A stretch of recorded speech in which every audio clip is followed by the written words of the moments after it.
Did we determine Your that 12s they were 7.5. 7.5? Yeah. Yeah.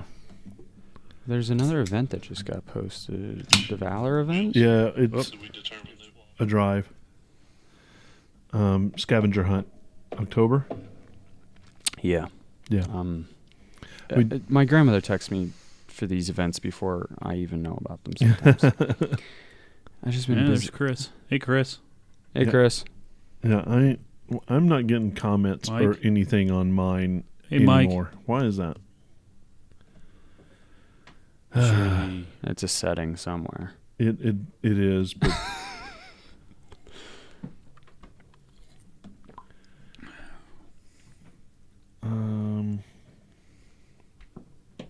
hey everybody.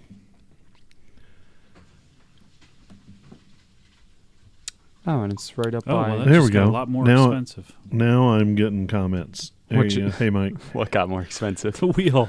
I went from a 15 to a 17, and it went from like $75 to $120. Yep. Yep. That's what happens. That's a bummer. What's up, Justin? What's up, Chris? What's going on, Chris Owens? Oh, it's on... Oh. Share it out there. Let everybody know that what we're doing, that we're live.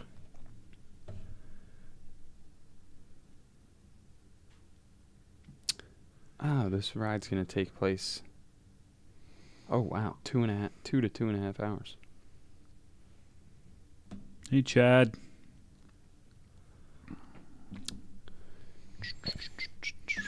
So I got yelled at by one of the, well, not yelled at, but one of the groups I post in, because I shared out, Billy's to post. them, and I got yelled at. Was it my post? It was your... considering it spam and It might be the same self-promotion. group that I got Yeah. hit by. Probably. It was a really easy fix for me. I know, right? Leave. Yep. I had pretty much exactly the same. And I get it. We have a product, if you will, Hold on. right?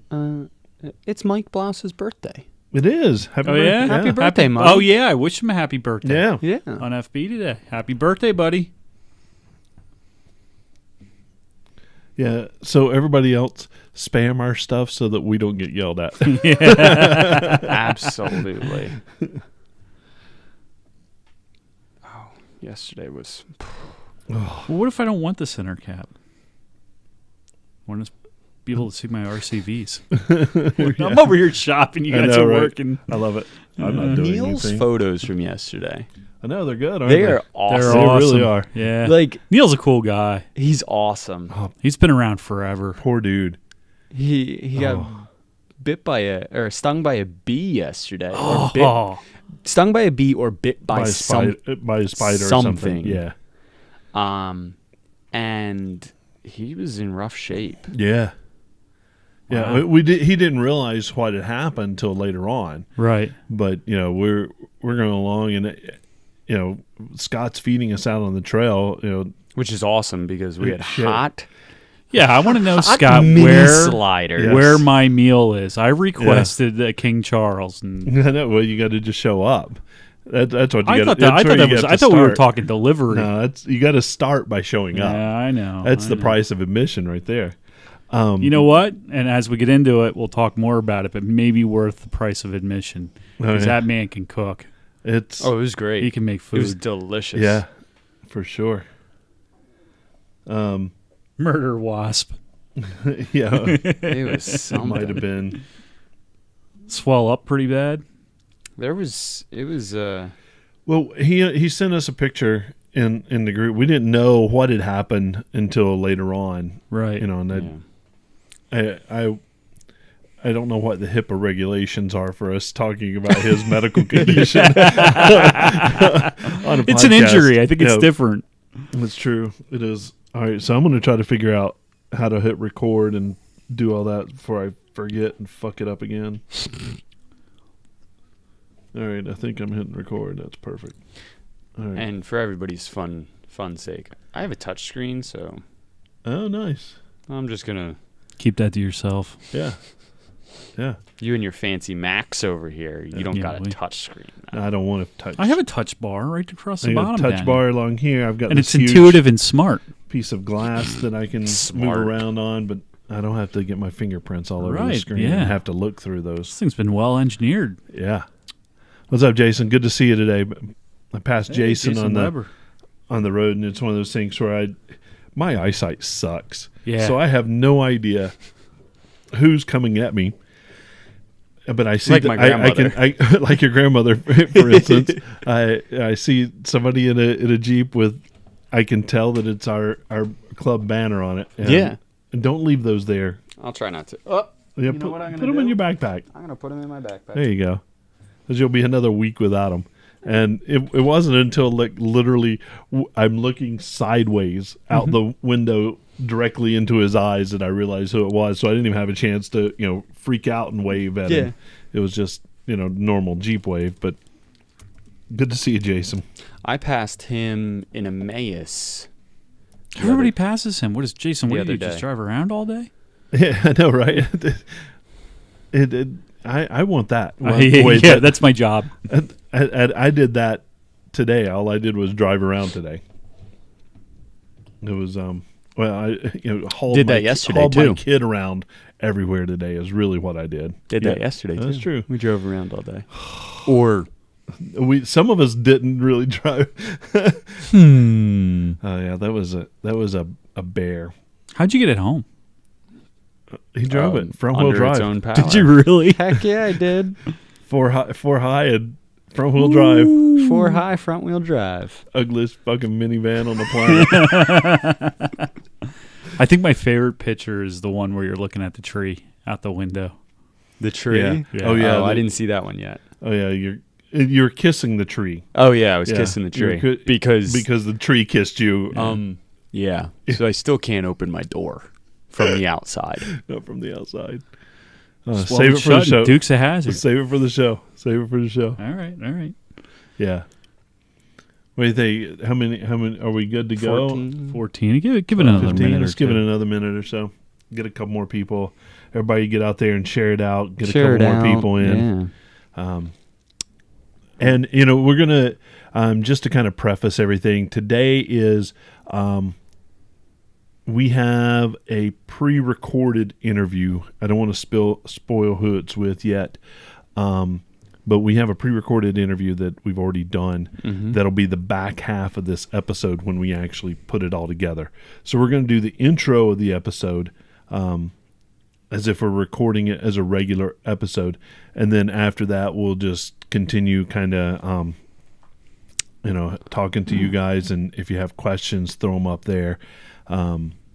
We'll see if we can get to them, and if you want to make fun of us, do that too. We're all about it. We'll take just about anything we can get from you. Right? I kind of missed that. So sorry. I was looking at. I can. You were touching your screen. Is what you? No, were. I can adjust the I can adjust the post, like edit the post. Oh, okay, cool. While we're still recording live. Oh, nice. Yeah. So I can change episode blah blah blah with blah blah blah. There you go. Some more blah blah blah. More blah blah blah. That's what I did yesterday. A whole bunch of blah blah blah. It was a lot of blah blah blah. A lot of blah blah blah. I saw it looked like fun, Jason. Jason was just talking about where they met up anyway, where the show was over at the South Mall. Yeah. Oh yeah. I didn't catch it on Facebook till it was done. I saw they canceled it and checked out of Facebook. And yeah, if we'd have been able to get off the trail in time, it might could have happened. But was it dark when you guys? Well, we'll wait. We'll wait. It was getting that way. It was closed. Yeah. This picture. Oh, for sure, it was closed. Of the airline running from yeah Scotch Jeep to under my Jeep is great. It is great. Yeah, you got to put some of that up on Instagram, I think, after the show. There's a lot of photos that I need to put on Instagram from yesterday. The one where he's looking at you as he's pulling you. In his backup camera. Okay, we need to start the show because there's a lot of stuff here. Let's go ahead. Well, I'm going to go ahead and hit that magic button. And yeah, you're up to 16? Yeah. 15. Let's 15. go ahead. We're good.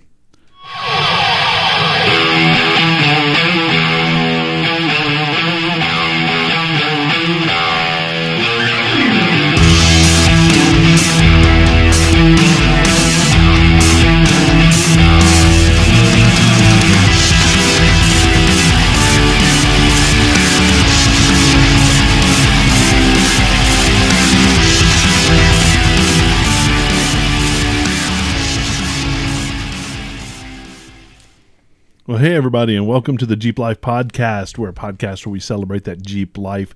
And, what better way to do it than with the two people I spend most of my time with my Jeep. And I've got my good friend Don over here. How you doing, Don? Pretty good, Terry. How are you? Man, I'm doing all right. How was your weekend? It was pretty good. It was pretty good. I say that. No. And we'll get into that in a little bit. But good to have you here. It's good to... Absolutely, yeah. I feel like I haven't seen you in about 36 hours. I think that's what it's been. Yep, Exactly. Absolutely. Yeah, I love it. And to my left, our audience right. Yes, yesterday was I'm still trying to recover from yesterday. It was the single most COVID off-roading experience. COVID 2020. It was 2020 written all over it. Do we just jump into it right now? Is that? Oh gosh, it was like I'd go for it. There was a lot of pink helmet wearing yesterday. Man, yeah. If we had a pink helmet, had Marvin been with us, he would definitely be handing he out. would have ran out of helmets. Let's put it that way. To start with, it was a game time decision whether any of us are going. Scott and Neil, Bill, myself, we went to AOA and did some writing. It's been planned for a while that you and I were going to go yesterday, period, right? Right, yeah, absolutely. And then some other plans kind of fell through, and then Scott was like, hey, let's go to AOA. And that was earlier this week. And so, yeah, we went up. We were looking at the weather, and I called you like 4 times on Friday night on my way home from work. Are we going? Going? It's raining. It's going to rain. It's going to rain. Pour. Are we going? I don't want to get wet. It was all those back and forths, and Scott's like, I'm going. And no, quote unquote from Scott. Yeah. I have Gore-Tex boots, a Gore-Tex rain jacket, and a fuck all attitude. So we're going. We're going. Or at least I'm going. I'm like, well, if Scott's going to do it, I guess I got to go, because if I tell him no, there's a lot of backlash. Yeah, with Scott, there's and it's all good, and he means it. But you have to, you're never going to live it. No, down. You're going to hear it. He's hey, in probably 20 years. Hey, remember that one time when you didn't go wheeling because it was raining? I know. So it's one of those things that we had to do. Right. And it was good. The weather itself was pretty good until literally as we were driving out of the park, torrential downpour. Yeah. So let's go. Let's even back up to where the pain started. We hadn't even met up, because Bill and I normally meet up. Yeah. At a Wawa, and he fills up his tank, because who knows if Puddles is gonna, he fills it up, right? Yeah, I always fill it up. And AKA, I don't have a gas gauge that really works, so I always just fill it up before I leave, and I know the tank's good for an all-day wheeling event. Exactly. Well, the exit to get to where we meet up was shut down. So here he's sitting in traffic for 35, 40 minutes with that beast, and just clutch in. The heaviest clutch ever. So he's already doing a full-ass workout before he gets there. And he's like, hey, dude, I'm not going to be able to be there. I'm going to take the other exit. Just meet me. And here we go. We met up. Everybody else has had the same idea. So, of course, we're sitting in a long line of traffic going back roads. All right. So that took forever. And then I had to pull over to stand up because I had to stretch. We hadn't even really left town. No. And by the time we get there, it was raining while you replaced the universal joint. I always replace the universal in the parking lot before we even pulled out. So he's under his... Is this Saturday? Yeah. Seriously? Yeah. Every time I go up. You had to tell... We'll just wait. But okay, let's just... Yeah. So... And then hold on. The damn needle bearings didn't line up right when I was putting it all back together. Yeah. So I had to fingers full of grease and putting them all up, lining them all up. And then finally it all set right back. And I'm like, no sweat. Scott has a built-in sink in his Jeep. Yeah, right. Wait, I missed that because my hands were black all day long. Dude, you were covered from shoulders down with grease. I was like, yeah, all right. Well, this is the great way to start. So we pull out, and we decide, hey, we're going to hit Trail 12. Cool, fun. Which is great because that's one of our favorite trails. It's kind of it's a good warm-up, if you will, for just about anything. It's marked as a green, but in limited recovery. Right. I think there's parts of it that are truly blue. Don, you and I have done that several times. And then we found a little new trail. Well, hold on. Before that, like Trail 12, when it's wet. Oh yeah, it was. Your tires are slipping and sliding, this and that. So Trail 12. I mean, there's some rock that moves around underneath you that we've had come up. I mean, we've had trail damage on there. Yeah. We've had oil pan. Yeah, the hole in it. We've had it just. When I was up with Chris, I mean, I had a rock stand up on end and get wedged between my tire and the frame. Up there. So I mean, it's it's a funny trail. It doesn't take. It's not like you need to have a whole lot of skill, but you still got to be cautious and careful on it. Yeah, you can't hammer through it. No, right? No. Well, how'd that work for you, Billy? It was good. But we had a good time heading out, and we've gone on it when it's absolutely gorgeous outside, and the views are amazing. Well, it was kind of creepy because it was all foggy. And we were in like a different world. It was like Jurassic, like going into the Jurassic Park, like fog. It was. Then we got up there, and I didn't realize they had put in a little black loop. I think they cut it just for the Jamboree. I saw that. 12D. Yeah. Well, it's what's the name of it? It actually has a name, I think. It does, and Neil said it, but I don't remember what. I saw it. It was when Chris and I were up. It was already cut in. Yeah. So it's cut in, and it was a fun little. I mean, it's not. Did you guys do it? Yeah, we did. It's not it's not a long trail, but it's just a little loop that goes up and around, and it looked pretty rough. It was rocky. It was, but we didn't have to pull cable at all there. We all made it through. Yep. Actually, Neil took the blue portion of it, right? Which is a little bit lower, and then he came back and took pictures and videoed.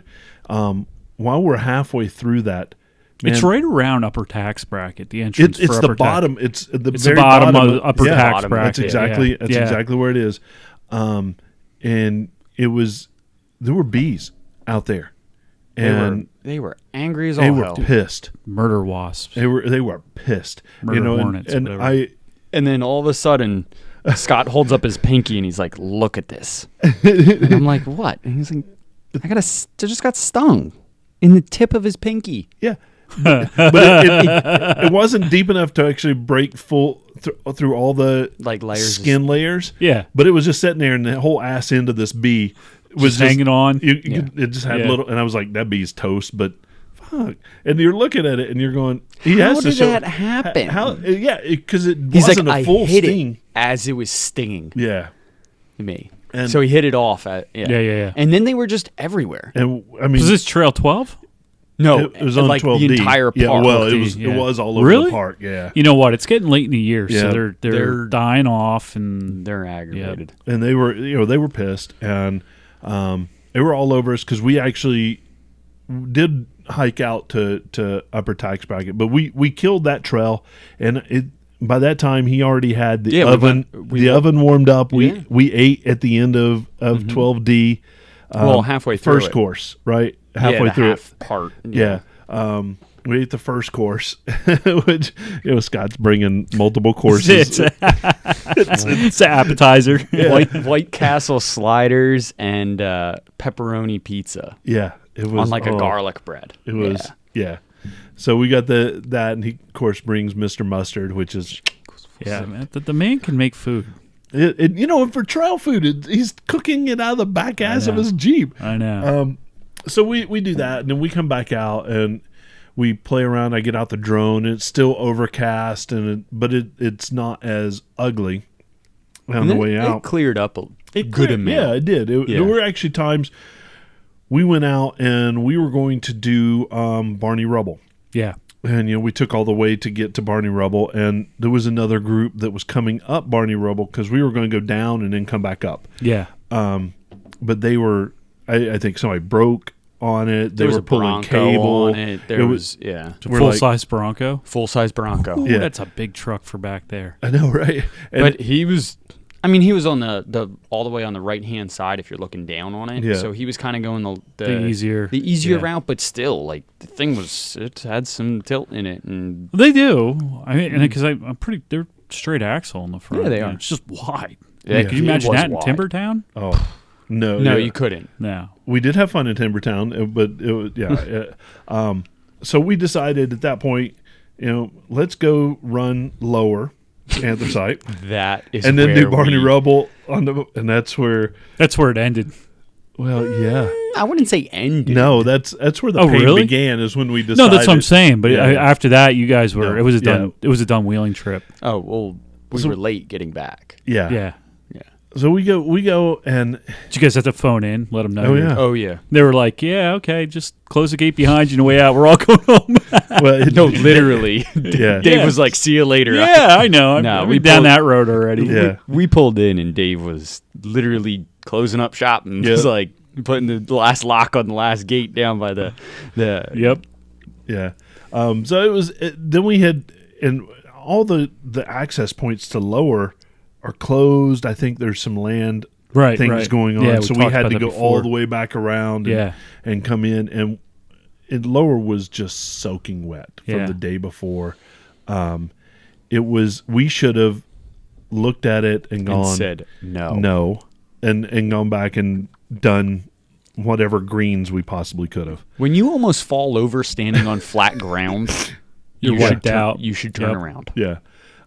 So we made it 3/4 of the way up before. Is that what? Yeah. Really? Okay. Yeah. So the rest of it, had we gone any further, it was the easier part of lower anthracite. No, but lower, there's no easy part. Right. But it was easier. Right. Above that, but with everything washed out the way it was, and it was some off camber stuff where, you're sliding into trees and kissing them. Or Gently. the tree kissed his Jeep first, and then he kissed the tree in thanks. Yeah. Thanks for not letting me open my door anymore. So Bill can't open the XJ door from the outside. From the inside, it works just fine. I got straight up Dukes of Hazzards over here. Yeah, you might as well weld that shit shut and just put a cargo net over the. Over it. I was thinking about it. Yeah. And of course Bill's young enough that he can just jump from tire to door, and it full is. It works. Dukes of Hazzard. Yep. Me, you'd need a crane, and you got to grab the roof rail, and then you one foot on the tire, and then the other foot on the door frame or the window frame, and then you can kind of slide in. So we're good. Yeah. And so Scott decided not to do the ledge that he normally tries because it was just wet and it was just gross. And then trying other paths. And of course I tried to take the easier of all the paths, and there was carnage on that trail. I mean, you lost the tail light. I lost the tail light. So hold on. Let's talk about that, because I know you lost it, but let's talk about, damage incurred, what happened. Yeah, so it was one of those things where I was trying to take and stay high just to avoid a tree. Right. And his ass end just slid right down. So and just caught the tail light, nothing on the body. Little bumper, and soft top. I thought, if it had been a hard top, I think it would. So did it bend the frame? No. Yeah. See, it's funny because I actually did that with my TJ once. Yeah. Same thing. Slid into a tree, off camber, and it bent the frame on my hard top. Soft top. These newer soft tops. I watch him go past something, and he was really close, and it just moves over and moves back. Yeah. It's and we're not really moving it that much. Right. It's just probably an inch or so. Yeah. But yeah, they flex pretty good. And it didn't mar up the twill. No, it got dirty. It had tree bark on it, but nice. I watched it today and it looks fine. But yeah, it pulled the tail light right off. And believe it or not, my 2017 has a sensor that on the dash it says, "Hey, your left tail light it's gone." It's gone. Your left tail light is being held by the guy next to you. Yeah, basically. And it was one of those things. All right, just throw it in there. We'll fix it later. And so I got up to a spot where I felt good about being there. Right. It was one of those things. I can probably go up from where I was, and I look down, and the other two Jeeps are below me, and I think Scott's trying to take another line around. He was trying to go left of this tree. Yeah. Which was it was more of an up and then around.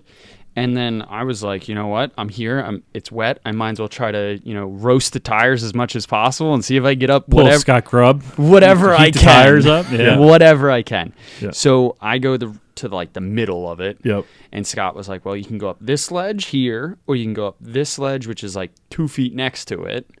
And he's like, well, the right ledge, you got that tree right there, and it kind of throws you off camber, and you got to pull up one tire on this and that, blah, blah, blah, whatever. So I'm like, all right, let's do the right side. Yep. So it powered right up it. It was a little back and forth and kind of angling the right way to make sure everything was somewhat stable on the ground and 4 tires touching. Yep, you were fine with that ledge. It was all good. Climbed right up. It was one of those things where I watched, from above, as luckily I was above and not below. Mm-hmm. They moved a couple rocks around, but everything else just climbed right up. I think we moved one rock. Right. And so you're sitting between I'm up, you're kind of in the middle, and then Scott's coming up, and he slides down into, because he's trying to take up into it, but slid towards it. And his next move would have been in that tree, right, if he had continued on. So I'm like, all right, so one's there, it's not going anywhere right now. Bill's in the middle. He's the only one of us that really has a good position to continue on. And so the next ledge, which was a hell of a ledge. It was a hell of a ledge. Like probably at least no kidding. Mid-chest. Yeah. So that video does no good for it because it doesn't look that bad. My bumper is on the ground, like standing up. No kidding. Yeah. And I'm looking at this rock wall that it basically goes across a creek bed. Right. And there's one V in the middle of the creek bed. Right. And that's where he's going. V-notch, yeah. Right. And that's where he's going. And so you get your front end up it. Oh, front end went up it pretty good. Yeah. I got probably 3/4 of the way up it, and then tires, I just lose traction. Yeah. And then what happened was the last time I tried it, obviously, keyword last yes. time I tried it, was I went up and my ass end lifted off the ground as it started kicking up. Yeah. And as I came back down, it caught the wheels, both of them, and I blew apart my yoke. Yep. Drive shaft just hanging, flapping in the wind. Yeah, I watched a video of it, and it was... It popped. Woo! Did it ever? It popped. Yeah. It sounded from inside. It sounded like a gunshot. Yeah, it was loud for both. It you can actually on the video. I watched. That I have. So yeah, the video I've watched now. I've seen both videos now, and I mean it's loud. The video you took is louder. Like it's more of a pop. The one that Scott took is more of a you can actually hear the metal breaking. Right.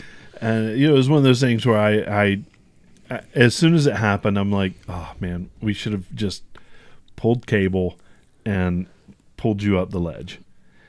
Well, I mean, let's just be honest. So now let's hold on a second here. Let's stop and talk about this because what number you joined is that in the rear? Now it's a yoke, but what number? How many times have you? Oh, how many times? There's not a number. There is not a number. So we've got an issue, right? You got a problem. Mm-hmm. We're going to fix that with the new suspension. Oh, yeah, we're going to fix that. Yeah. We're going to have to change that drive line angle. And that's what Scott and I were talking about today. He said I've never really watched it, but he said it was bouncing pretty hard. It was bouncing really hard. Which is like number one symptom of a drive line angle being off because it's just binding and it's just pulling the axle around. It was up and down. It's rapid, you know. So that's the we're going to extend that out a little bit. I've got us figured out now. I actually I pulled the plans off the web. Cool. For that TJ XJ conversion. Perfect. So we will no longer be putting U-joints in on a regular basis. Good. We're going to keep putting them in for now until we solve that problem. Well, also I'm going to be probably putting in a bigger U-joint. You're going to put it in. I was just going to say. Yeah. It's not the one off the shelf at no. When I go, I'm going to go to probably a 1350 yoke. Yeah, right. Try to find something like that, and then. But see, that's the thing. Do you want to do the yoke now? Because if you do the yoke, you got to get the dry shaft, and we're probably gonna have to get another dry shaft anyway when we do the suspension. So now is a good time to start on the. Well, I was gonna do like when we do all the suspension work. Do it then. I'm gonna do it all that way. Right. So. Yeah, Joe, you made the right choice by. No, absolutely, by Joe. Staying. Great idea.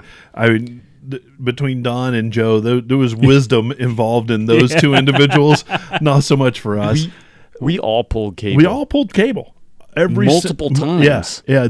I think each of us pulled at least twice, right? I pulled twice. I pulled twice. Scott pulled twice. And maybe I'm not going to say that. Well, first of all, there's nothing wrong with pulling cable. No, I mean, it's the right thing to do. It's the right thing to do. Absolutely. So if you're going to damage something, if you're going to slide into something, get the cable out. I mean, that's part of the sport. You know, I mean, we had 3 tree huggers. Yeah. I mean, tree savers. Tree savers. Yeah. At one point, we left it on the tree. We were like, somebody's going to need it. We're going to need it. Just leave it there. I would venture to say, if anybody had been just there, it would have been embarrassing, but then all you have to do is step on one of the rocks or step on the mud, and then you're just going skating, and I mean, you almost bit it. It was slick. Yeah. And we get you drive shaft in the trunk. I took it off first. You're under your Jeep doing Which was repair. Awesome, because it was like I was on a lift. Yeah, it was that high off the ground. Well, I saw the video. You're like, tell me when, Scott, and he's like, that's good, and you can see light through the other side. He's up like 12 feet. You know, so so you're under doing a full removal of a drive shaft. I'm over doing the repair on the tail light. So what did it take to put the tail light back on? Well, it bending those little tabs and clips that you screw in. Yeah. So were they bent? Did it bend them? And then the 2 screws themselves are bent. So and I've since put a new screwdriver in the kit, but I had a dinky. Yeah. It was, my hands are dirty, greasy, and and at that point, my frame was twisted so much that I couldn't get a screwdriver out. Couldn't open it up. No, couldn't open it up. Had to Dukes of Hazzard it in, and Scott's over running his own cable up to do, to pull himself up. So he's doing a full block. Snatch block. Oh, jeez. He's doing a side pull? Is that he's doing a straight on. But he needed he doubled line? Yeah. Is that what he did? Yeah. Real quick, though, he had one of those Factor 55 soft. Oh, yeah. Or soft shackle? It was it's the synthetic snatch block. Snatch pulley. donut? Yeah. Or whatever you yes. I just saw those. Awesome. Yes. Yeah. I think when you're using synthetic rope, it works a lot better. I think they're. I think this regular snatch blocks are hard on a rope, but if those are meant for Factor 55 stuff is awesome, dude. But it had a real nice curve to it, because other snatch blocks, the pulleys are pretty small, and it's, it's a real metal wheel, and it's got the metal sides on it, and then he did have the soft shackles, which you look at that and you're going, I'm going to hook my Jeep up with a piece of rope that has a hoop in it. But they do. They hold. Everybody's going to them. I know, and I'm like, people are even going to the they're getting rid of the thimbles and the pro links and the flat links. They're just going to Master. Is it Master Pull? What I was talking about 2 weeks ago. Yeah. Master Pull has a system where there's nothing. You just use soft shackles and the eyelet and the rope, and that's it. So all that kinetic energy is lost. Yeah, so it was great, and to watch him. So I actually, I'm screwing in, and I just look over and I take it in for a moment that the 3 of us, not one of us, actually have a full functional Jeep. Even though Scott didn't break anything, he's not going anywhere without that, because he's into a tree. He could have gone backwards, but even if he went backwards, then he's still sliding. Yeah, it was one of those things. He had to pull forward so that he could turn around to go back down. Also, he wasn't pulling straight. He was pulling at probably at least like a 45-degree angle up. So it'd pull away from that tree. So it was one of those things where we decided at that point, it's just time. We know that we're going to close down the park.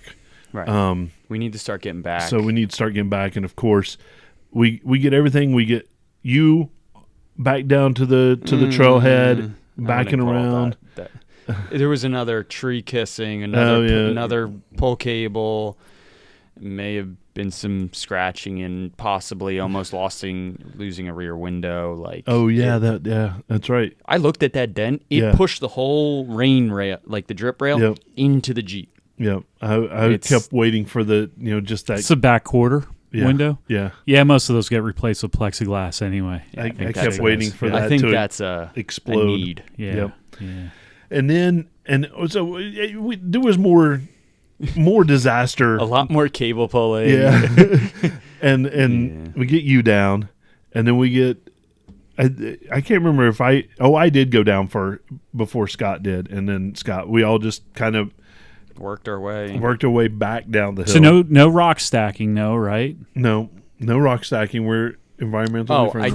Correct. I did move 3 or 4 rocks to try to get up that ledge. Yeah, but you left them in a place where the salamanders and all the other. Oh, they're gonna love it. They're gonna love it, right? We built them a condo. I was just gonna say he's building frog forts. Yeah, that's exactly what it is. So we did get all the way down, and we're like, all right, so we'll put Billy in the middle because he's gonna have to run minivan out, but it's slippery going back up the hills because lower is one of the lower points of the park.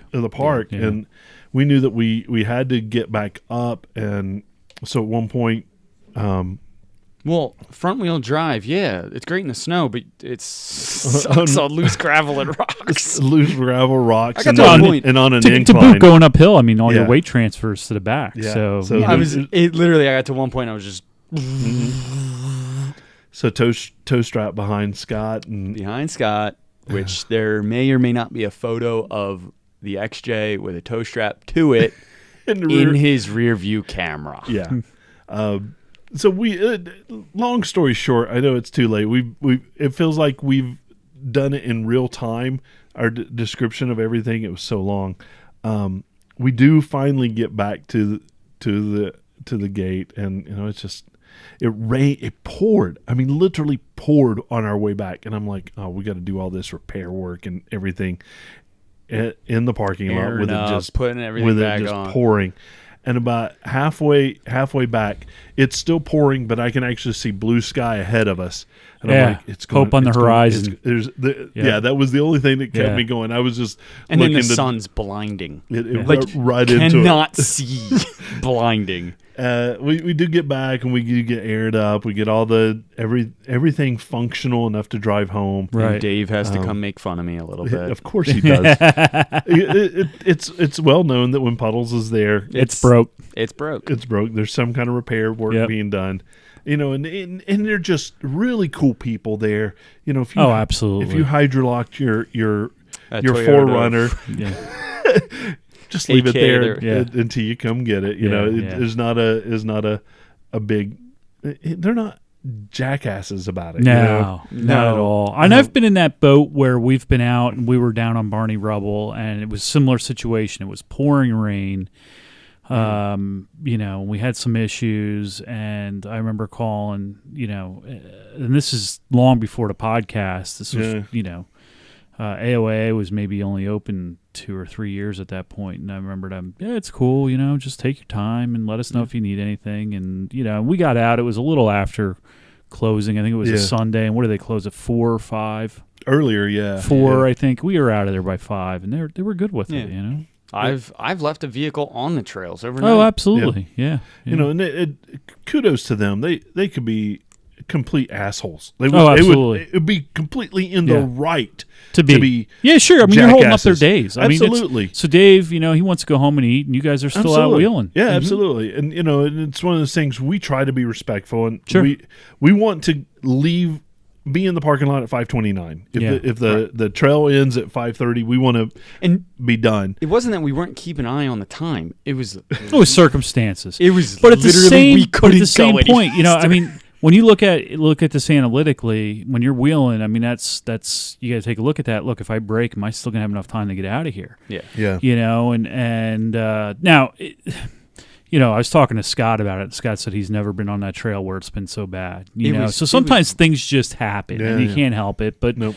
I mean, Dave would have had every right to be pissed off, but But no, it just then he knows who he's dealing with, and it's us. So. Right. It's expected. we're the 4-wheel drive challenge. But it was a great time, and it was. We challenged ourselves. We did some cool things. Awesome. We broke some stuff, but it really didn't seem like that day was ever going to end. Yeah, and that's a long day wheeling, and it's stressful. It wears on you. It does. You know what's weird? Is I got in the Jeep yesterday morning, and I was like, something bad's gonna happen. Something, just like it's like, oh, it's gonna be a great day, but just something's gonna be a pain in the ass. Yeah. Yeah, I mean there was, and it started out with the traffic. The XJ premonition. It just. But we spent a buttload of time talking about that. I felt like we needed to spend some time on that. Don, sorry you missed that. Joe, sorry you missed that. Neil, sorry that you had to go home early. Yeah. But everybody's good. Everybody's alive. It's good. Yeah.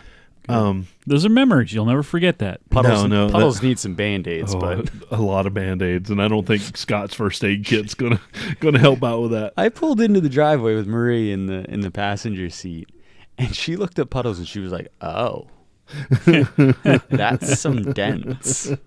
Yeah, I know. Yeah. So if anybody has a driver's side door for a 2-door XJ in teal blue that is in mint condition. Yeah.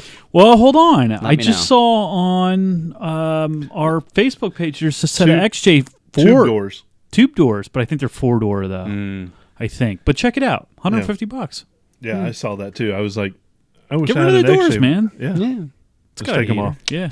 I don't know. I got rid of those fenders. I got soaked yesterday. I bet. It was fishtailing like a motorboat. And I was watching it. It was like, when you were on that ledge and spinning them, it was like, you remember those color-changing Matchbox cars you got? That's what the XJ looked like. It was just all of a sudden it just went to black. Yep. And we're not going to spend a lot of time talking because you and I did some repairs on Kylo. We did. Was that Friday? Yeah, Friday. He needs some persuasion in his gas tank area, though. And I'm definitely going to need that skid plate. Yeah. You laned it on some more rocks. Yeah. So we did it was Rock Hard was the evap. Rock Hard 4x4 was the evap reload kit, which was actually really nice. Right here. Yeah, it was. Yeah. It was great. Yeah, it was very well laid out. It was the new. It really was. It was. It fits really well. I mean, it fits perfectly. The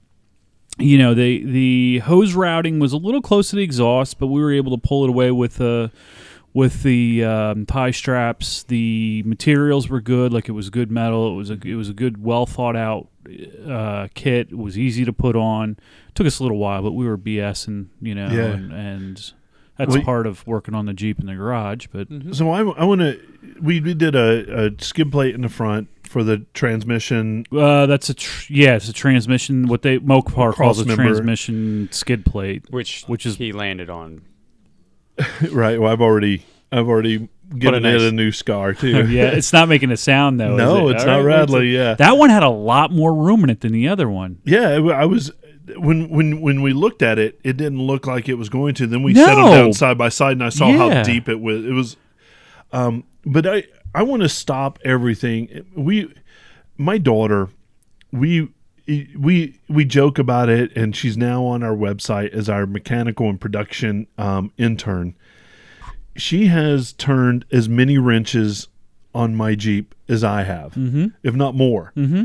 And she was underneath it. She loves doing that. Yeah. And it's funny because you turned into pure teacher mode, and it was amazing to watch you and I could almost feel your happiness. It was like your happy where place. That's it. That's right? exactly it. And Lexi was loving it. She's you would do a bolt to show her how to put it in, and then she would do the others. Yep. And she was under the Jeep probably more than you were. Remember we were standing in the driveway BSing, and she's under there and doing the work, which is typical. But it was awesome to watch you teach. I know that's what you do for a living. Yeah. But the good teachers, they have a joy about it when they're doing it. Well, right? I said, and this is not the most positive thing. I struggle with people. I'm a loner, but I love kids and dogs. That's my right. that's my thing. I do. I just dig. And Lexi's I told you, she's like the perfect student. She just absorbs it, and she's actually really talented. Like we'll get students in, and our program draws a lot of good kids at the school. But some of the kids, they come in and they haven't had much experience in the driveway, or, it's like playing a sport. You have to kind of have a little bit of a knack for it. Yeah. Lexi has that, She's good with her hands. She can absorb the stuff. She's a smart kid. So I think we're going to have to open up a Jeep shop for her. Yeah. Well, today I drove her around a lot today, and she's trying to figure out what she wants to do with life. Right. At one point, she wanted to be a marine biologist, but the biology part of that she's not into it. Right. And in back of my mind, I'm like, dude, she's going to own a custom 4x4 shop because she loves Jeeps. She loves working on it. I literally could see that. She needs to do what I do. She does, and I as a proud dad, it was awesome to watch her doing the work and watching you help her and show her. And so thank you for that. Absolutely, of course. That was she's a great kid. Pretty outstanding just to watch as an observer. So Kylo got some love. Last week, Big Red got some love. Yeah, Big Red's gotten a lot of love lately. Yeah, well, you've been beating up Puddles and babying Big Red, right? Yeah. You got a big package. I did. Whoa, I Terry, didn't say you had a big package. Either way, got or have. Right. I received. Fair enough. I received a large box from, as some people call him, Brown Santa. Yeah. AKA UPS guy. Yeah. He was pissed. He was. No, actually, the box wasn't that heavy. But I got a package in the mail that is from an amazing company. Oh, yeah. Absolutely awesome product. Yep. And that product is called Armorlite. Yep. And Armorlite is a amazingly engineered, out of this world flooring liner system that is it is a perfect fit in the floor pans of the Jeep JK. Yep.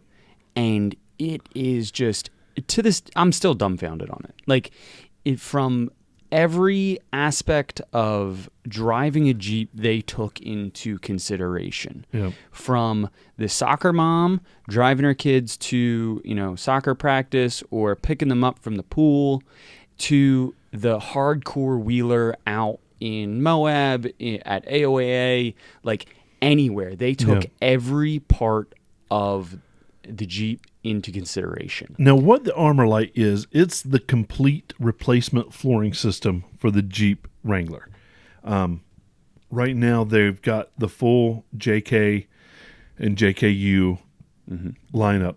They're working, should be out soon, the JL and the JT. But it really is, I see a lot of people pull out their carpets and do bed liner or just leave them out. Yeah.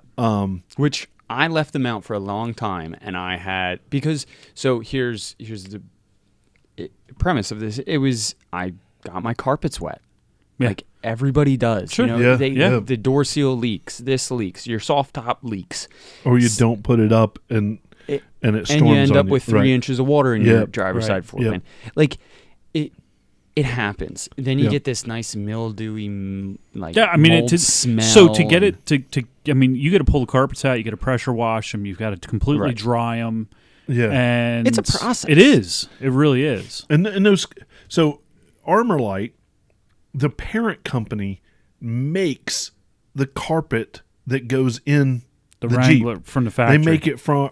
They're the OEM manufacturer for a lot of carpets out there, right? Because they do a lot of sound deadening and thermal protection, right? Which is something that you said was an improvement, correct? Which is, it's like from listening to my radio at 30 driving down the highway, which is volume level 30, to listening to 15 and being comfortable, right.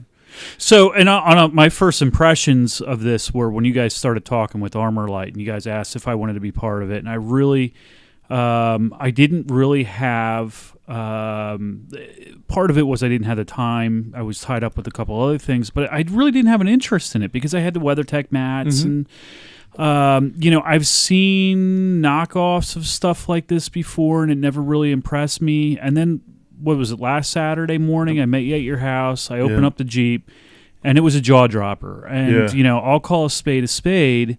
This is a great system. So you can tell, first of all, it's a thicker matting. It's insulated underneath. I would say it's a good half-inch thick. Right. Yeah. And then the cool part is, like, as soon as you open up the door and look on the driver's footwell, there's the plug. Big as life. I love it. Go Armorlite plug, and these plugs are awesome. They are. These plugs were designed actually to go through the carpet and through the drain plug on the floor, which is the factory hole. Yep. Right. So they took this into consideration and said, people they need to pull out their carpets to access this drain plug. Let's put it right on top. So they already have the design work. Yeah. This system's literally, you take out your existing carpets, you take out everything, and you put this in, and it's a permanent thing. You put that in, you don't need floor mats anymore. You don't need thermal. It takes all that into consideration because, a lot of the heat and everything, especially if you're doing that's off-roading. Another thing. So the bed liners, you're still absorbing the heat. There's a little bit of sound deadening with it, but you're still getting the road noise. You don't get that with the Armorlite. Yeah. The heat alone with no carpets is, you can't, my girlfriend could not wear sandals. No. Because she would burn her foot. Yeah. Yeah. I like to a lot of times drive with especially when I'm doing long distance driving, I like to take my shoes off. So I do the same thing sometimes. Right, because my feet swell, all those things. And in my Jeep, even with what it is, with the carpets there now, you can feel it. You can feel it. I take them off. It's a little hot. So I go for a little bit without it and then put them right back on. But the Armorlite system, it does all that and then some, because you have that hard, plasticky, rubbery that ups the traction. Right. And which is one of the layers that they use. Yes, one of the layers. Which they have 3 separate layers in their floor liner. Right. So there's the upper, which is that rubberized matte that's the protective layer. Yep. And then there's the structural layer, which holds it all together. Right. And then there's the bottom layer, which is heat and noise. And it looks very cleanable. And I believe the softer material on the bottom, did I read somewhere it is mold and mood. I was just going to say it's a proof. Yes. So if it gets wet, you're not getting the smell. So here's my deal, and I've said it when we've done reviews. If I'm not excited about it, I'll call a spade a spade. We talked about brief tops. It's not my thing. I'm not into it. We've talked about doing fenders, and I kind of like my fenders. And to boot, I'm cheap, and I have 4 kids. But after seeing that, and after seeing it in your Jeep, I'm at some point, it's going to get done. I'm going to do it in my Jeep. Yeah, it's going in mine too. And I would be proud enough. I would put not huge, but I've got a couple brands that I stand by on the bottom of the Jeep. I would put Armorlite on there because it is that nice, right? And it looks good. I'm straight up put. It has to be red though.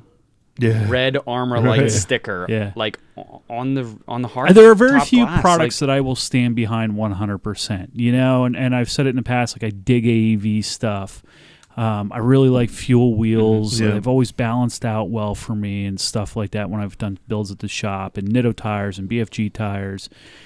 Armorlite, I would add to that small category of manufacturers that I would stand behind. And I don't even own it. I just, from what I saw briefly, quickly, and looked on the web, it is a unbelievable system. And I think it was time that somebody came out with that. We needed something like that in the Jeep world. Without a doubt. And I'm going to go ahead and spoil it for everybody. We were lucky enough that we have David Ladd and Gabe Beck to interview. Bill and I got to interview those guys. They're the execs for Armorlite, and that is going to come up a little bit later in the episode tonight. So we got a chance to sit down and talk to them, and they kind of broke down everything for us, and it was eye-opening. It was awesome to be able to talk to those guys. But we did the install. You and I did the install together. Mm-hmm. You did most of it. I videoed, and you did help. I mean, I'm going to be honest. It's not as easy as the girl makes it out to be on their website. It is difficult, but at the same time, when you're installing it, once it's in, the return's worth the work.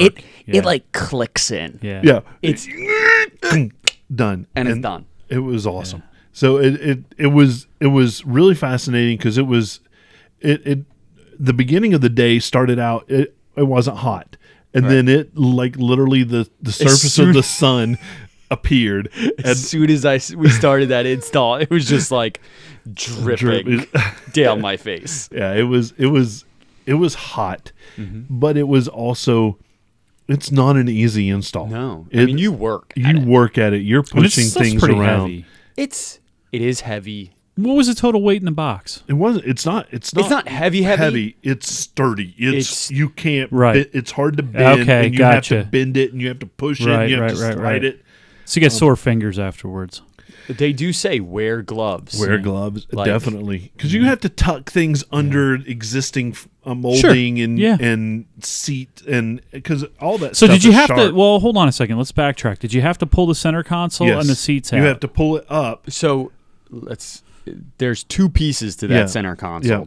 The front part, which is like the cup holders, and it goes the trim around the actual like shifter. Yeah. You got to pop it. Okay, and then the back one, you take the two screws out in the side and just lift it. You don't have to. Okay. I would recommend you do it. To do it over, we would do that again. Yes. We would take those two Allen bolts, right, and just pop that up. It doesn't have to pull it out. It just gives it a little more flexibility to kind of work things around. And the instructions doesn't say this, but we did loosen the seat mount bolts. Yeah. Just for it to kind of slide around a little bit and pull and right. But it was because we were fighting so much with it. The install was tough. It was an hour and a half, maybe. Yeah.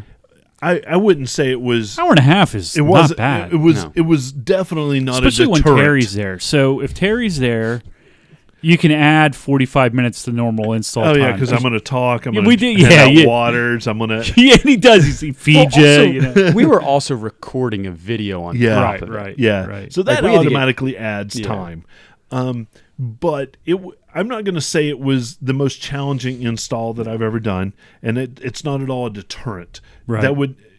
Doing that only made me more excited about the product. Right. It wasn't something that's one of those fun installs. I mean, it's not something that you know what I mean. It's not like building a rear or something like that. Right. You know, it's enjoyable. Granted, it might be a little tough, but let's skip the gym then that day. So the other thing is, and it's something you see. Well, that's what I was going to say. Every day, and it's something you appreciate. So how's it wearing so far? It still looks brand new. I suspect it's going to look brand new for a while. I think so too, because it looks like quality on stuff. the box. It says use soap and water. That's it. Yeah. Like soap, water, little scrub and brush, and it's and it's important because the drain plugs that are built in, right, it just drains right out. The drain plugs go through reset into recessed. The steel underneath, so it's not pulling anything out of way and then pulling the drain plugs. Right. It goes through the floor. So it's going to keep stuff from going under the carpet too, because it goes all the way through. Exactly. So. And then it's a flap that is the top of the drain plug. That's connected. So it's connected. You can't lose it. Right. And the drain plug feels sturdy. It does. It doesn't feel like it's going to get in 100 times, and then all of a sudden your foot kicks it, and it's gonna break off. Right. No, it's and it was satisfying to put it in because when it grabs through the everything steel, clicks like it. I mean, the floor doesn't click, like you don't hear it, but it.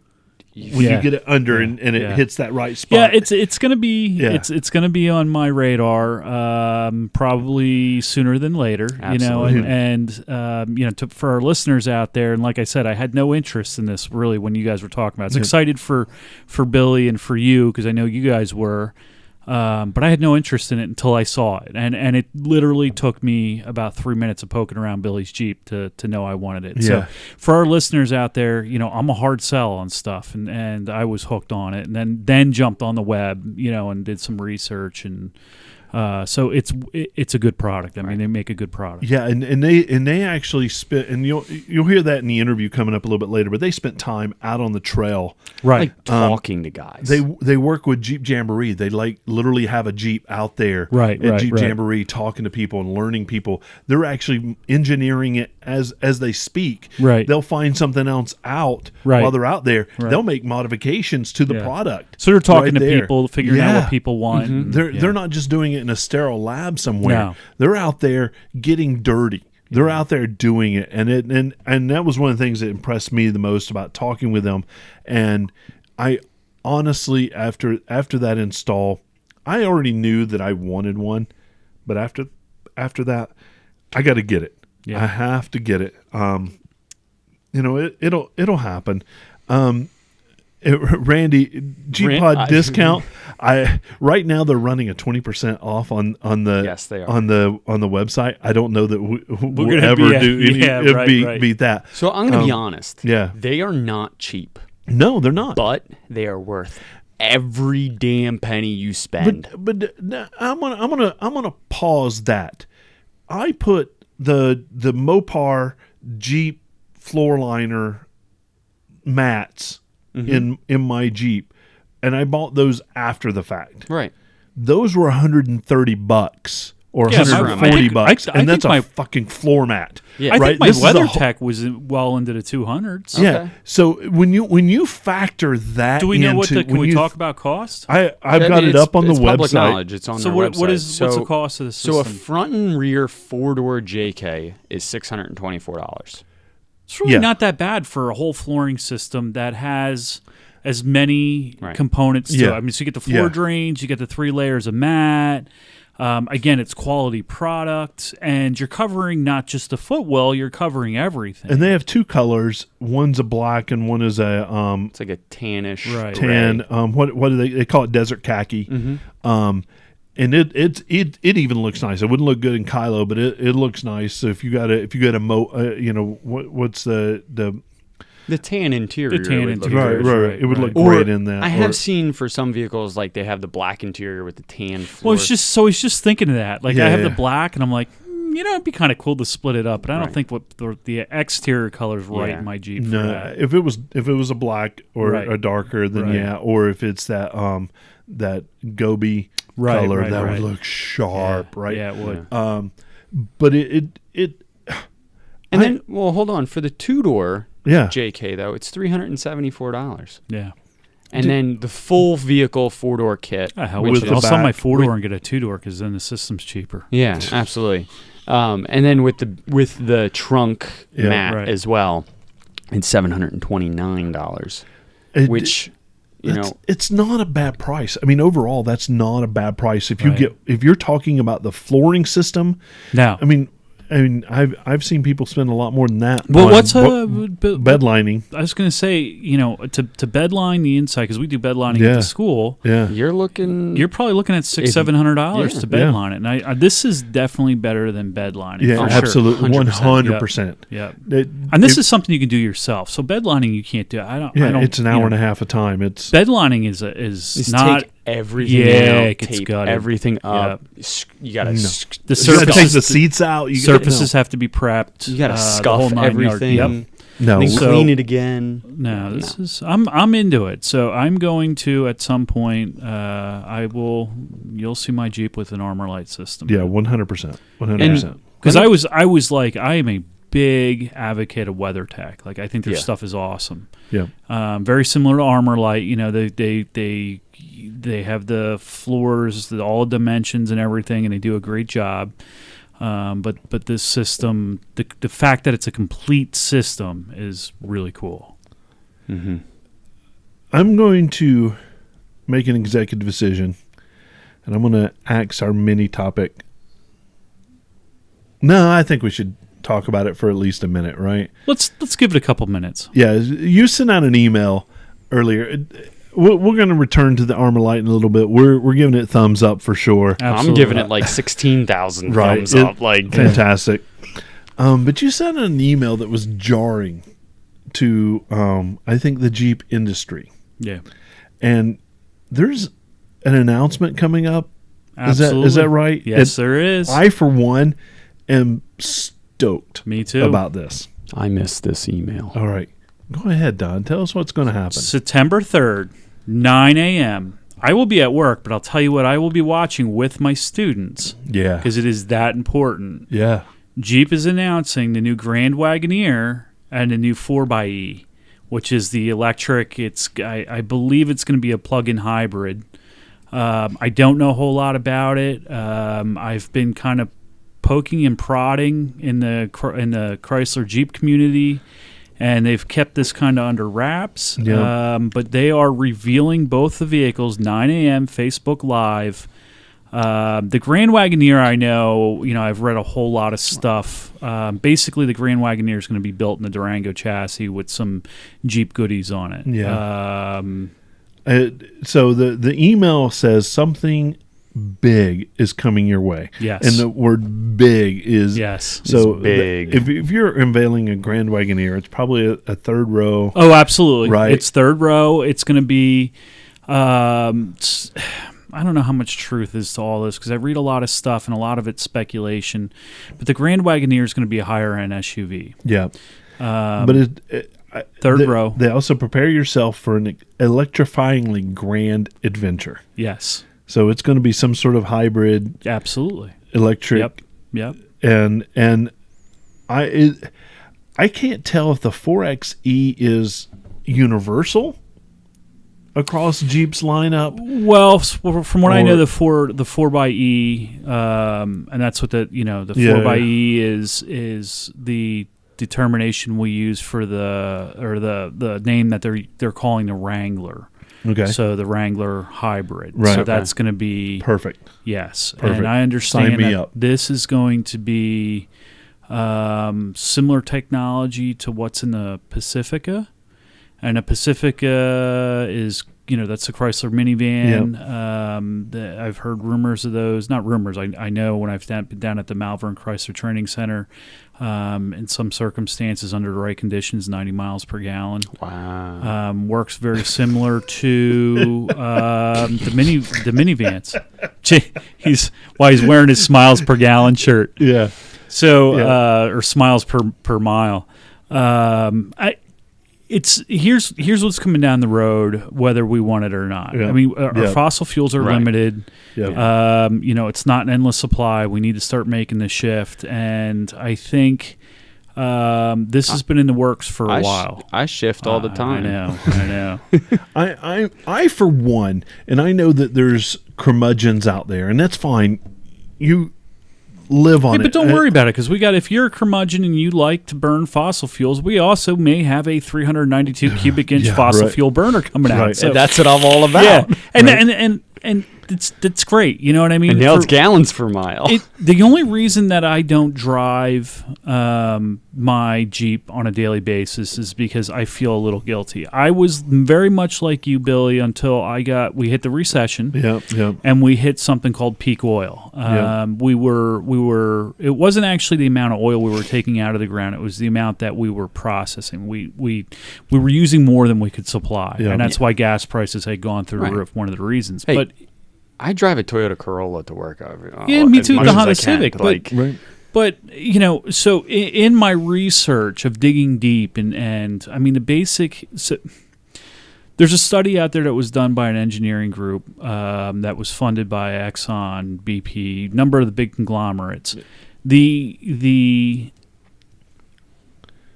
So the prediction is there's anywhere from 35 to 105 years of easy oil, and then after that it's going to get very hard, very expensive. So it's really hard to tell, even with all the technology we have. Right. But 35 years isn't that far off. No. So what you're going to start seeing, whether you want to do this or not, I mean, so you'll always be able to get the stuff like the 392 Jeep. But what's going to happen is gas prices, I predict in the next 5 to 10 years, are going to skyrocket. You're going to see a lot more hybrid stuff. Yeah. And Jeep says that this thing's just as capable, if not more, than what's out there. Go ahead. The suspension and the drivetrain, it's really all about how the vehicle's set up. Yep. How you put power to those wheels doesn't really matter. Well, but I think it does. The thing with electric vehicles is the amount of readily available torque. Yeah. It's instant. Yeah. And I gotta tell you, I don't like any of the electric vehicles that are out there, and it's not because I don't like electric vehicles. I don't like the design of them. I don't like the functionality the Prius of it. Isn't, well, I mean, it's a functionality. The Prius is a pretty damn good car. Right. Sure. But it's not exciting. No. And everything I love about my Jeep life, and we'll all 100% agree with this, is what we can do with it, where we take it, being able to pop the top back all the way, just all the things that make the Jeep life the Jeep life. I don't care what the powertrain is. Here in the vroom. Here in the vroom. Fucking pipe it in. Put it through the speakers. I don't care. Here's an interesting, and this is happening across the board a lot. They are piping sound in. Yeah.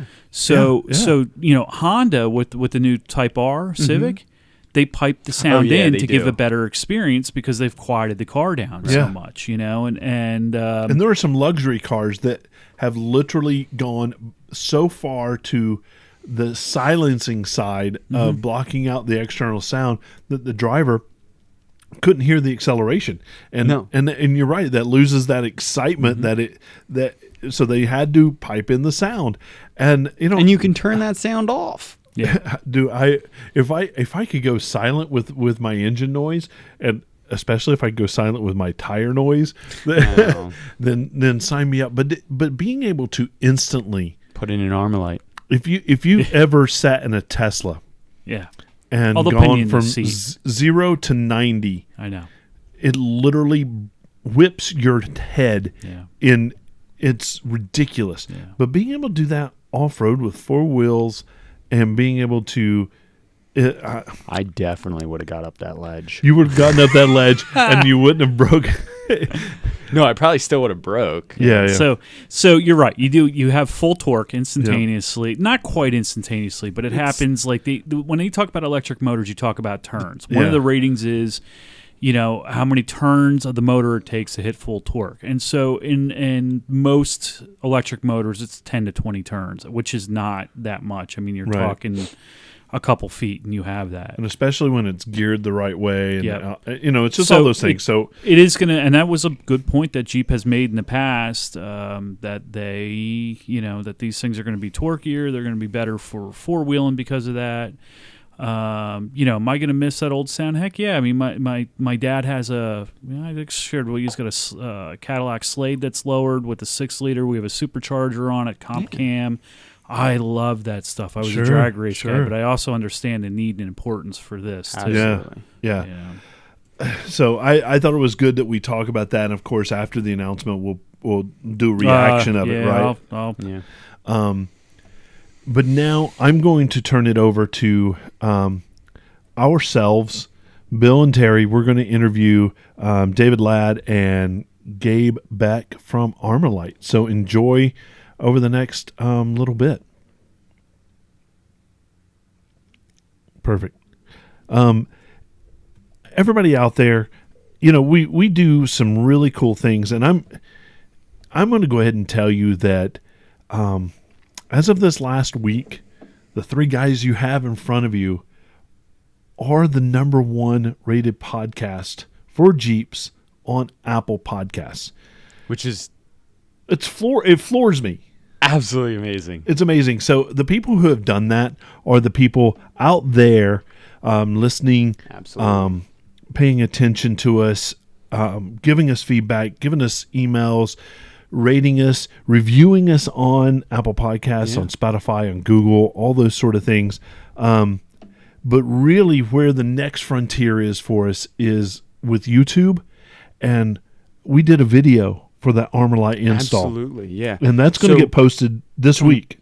Tomorrow. Which, for some of you, it already is posted if you're listening to this after the show has been edited. Yeah. So head over to our YouTube channel, check out the install video, check out the review of the install. I think we're going to do another video as well of an after the fact, after I've kind of... Maybe a cleaning of it. And how I've, the experience of using it, which I use it all the time. Every time I drive my Jeep, it's considered being used. So, it's... Yeah, so go to our YouTube channel, like and subscribe. Yeah, that would mean so much to us. Watch those videos. Follow us on Instagram at Jeep Life Pod. Go to our website, jeeplifepodcast.com. My daughter was just put on there as our mechanical and production intern. She was mad at first because I didn't actually put a bio in. I just want an emoji. And so I actually made with an emoji. So I kind of went all out. But, it's been a great episode. Thanks to the guys at Armorlite for joining us. Thanks to you guys. You guys are awesome. So let's throw out a big Jeep wave to everybody. And those of you that are online, if you have any question for us, I know we've been on. This has been on one of our longer episodes. Throw them at us right now, or if you want to tell me how great the two guys that are here with me are, do that too. Randy, I know that yours comes piped in because you've got all the added stuff to that beast. Yeah. I'm trying to sell them on some of this. They make tubes that you can actually plumb the supercharger sound into the cabin, so you hear the whine. What, like the how? They pull it off the intake manifold. Oh, okay. It's pretty wild. That's cool. Google it on YouTube. They make it for the Whipples and stuff for the Mustang guys are using them. Oh, okay. We could easily make it for Randy's. All that I ask is that I get a couple rides. Right. Yeah. Man, that Jeep's Why don't you just pull the air from inside the cabin? Well, it's not the air. No, it's not air. It's a sound. It actually it makes the whine from the supercharger louder in the cabin. Oh, yeah. Like ridiculously loud. Well, I mean, there's a lot of things in the agenda up here we can do it. I can't talk about. I know. I love it. And we'll let it go. Yeah. Yeah. Anybody else got anything? Mopar stands for one thing: Mo Power. Man, it was a good episode. It was a lot of fun. All right, guys. Thanks for joining on with us. We'll see you next week or out on the trail or whenever we get to hang out. Absolutely. All right, take care, everybody. Thanks. Have a good night. Night.